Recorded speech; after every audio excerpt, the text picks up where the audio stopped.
হঠাৎ কাজ করতে করতে একটি জিনিস যেন চোখে পড়ল, সাথে সাথে দরজাটি খুলে দেখতে লাগলাম জিনিসটা কি। নড়াচড়া করছিল দেখে সত্যি আমি ভয় পেয়ে গেলাম। পরে দেখি কাছ থেকে এটি একটি পাখির বাচ্চা। প্রথমত ভেবেছিলাম এটি কাকের বাচ্চা, কিন্তু আমার ধারণা পুরোপুরি ভুল ছিল।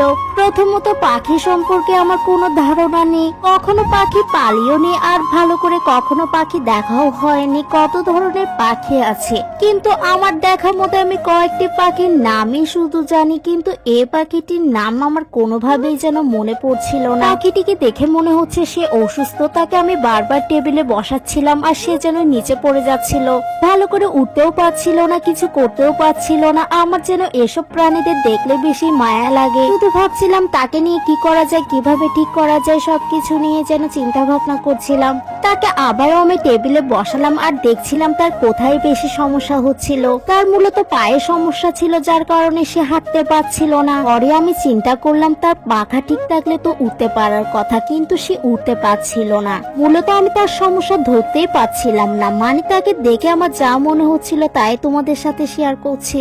ওরা তো পাখি, ওরা তো কিছু বলতে পারে না, কিন্তু তার চোখের ভিতরে কষ্টটা স্পষ্ট বোঝা যাচ্ছিল। ভাবলাম আমরা মানুষ হয়ে যদি একটু মায়া না দেখাই তাহলে আর কে দেখাবে। তাই চেষ্টা করছি তাকে কিছুটা পানি বা খাবার দিয়ে সাহায্য করতে।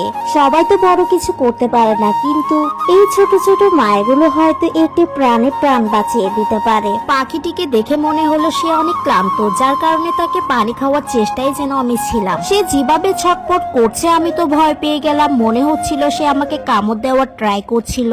আর কামড়ের ভয়ে যেন আমি তাকে থামানোর চেষ্টা করছিলাম আর তাকে যেন ভালো করে ধরার চেষ্টা করছিলাম। মূলত তাকে ধরার মধ্যেই আমার ভুল ছিল, যার কারণে সে ছটফট করছিল। তারপর ভালো করেই যেন তাকে ধরে পানি খাওয়াচ্ছিলাম।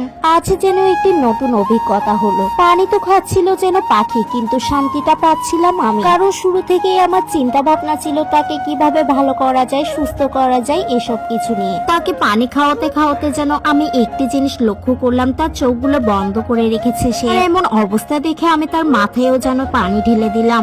এমনটা করার পর কিন্তু সে চোখ খুললো আর সে দেখছিল সবকিছু তাকিয়ে তাকিয়ে। আমি আমার জায়গা থেকে যা করা তাই করছিলাম, কিন্তু তারপরও কেন জানি না আমার মন সায় দিচ্ছিল না। আমার মন বলছিল তাকে একটি ভালো ডাক্তার দেখানো উচিত। তারপর আমি তাকে পলিথিনে রেখে ব্যাগের মধ্যে রেখে যেন ডাক্তারের উদ্দেশ্যে বের হলাম। আজকে আমার এই ভিডিওটির মাধ্যমে আপনারাও জানতে পারবেন চট্টগ্রামে কোথায় গেলে আপনি পশু পাখির ডাক্তার পেয়ে যাবেন। হাঁটতে হাঁটতে পশু হাসপাতালের ডাক্তারের ছেলের সাথে দেখা হয়ে গেল। তার থেকে জিজ্ঞেস করছিলাম এখন হসপিটালটি খোলা আছে নাকি সেটি।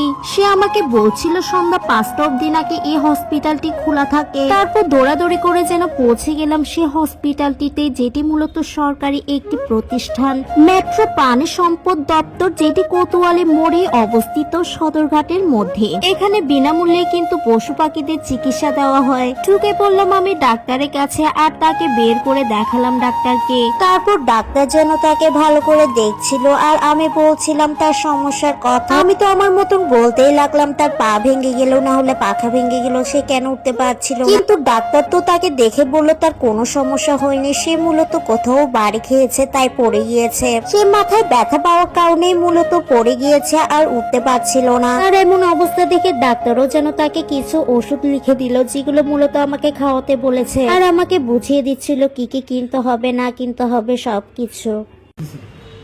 ব্যথার জন্য 3 ফোঁটা করে খাওয়া দিবেন ডাইরেক্ট। 3 ফোঁটা পানি 3 ফোঁটা না খাওয়া দিবেন তো কত হবে।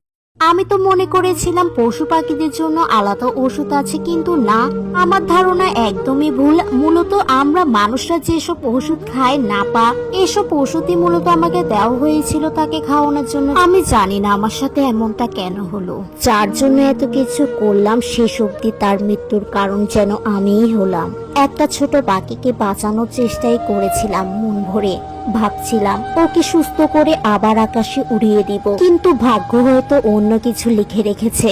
আমার ভুল, আমার অজ্ঞতা সবকিছু মিলিয়ে যেন আমি তাকে হারিয়ে ফেললাম। আজও মনে হয় যদি আরেকটু ভালো করে রাখতাম তাকে, বুঝতাম তাকে, পলিথিনে না রাখতাম, যদি আরেকটু সাবধানে থাকতাম, হয়তো এটা দেখতে হতো না আজ আমার। আজ বুঝলাম সবসময় চাইলেই কাউকে বাঁচানো যায় না, কখনো কখনো ভালোবাসাটাও যথেষ্ট হয় না। তবু আমি খুশি সে সময়টা হলেও সে একা ছিল না। কারো মায়া কারো স্পর্শ পেয়েছিল। আর যদি কোনোদিন এমন আবারও পরিস্থিতি আসে, আমি চেষ্টা করব আরো ভালোভাবে বুঝে আরো সাবধানে সাহায্য করতে, কারণ ভুল থেকে শেখাটাই আসল। আর আমার ভালোবাসাটা কখনো ভুল ছিল না।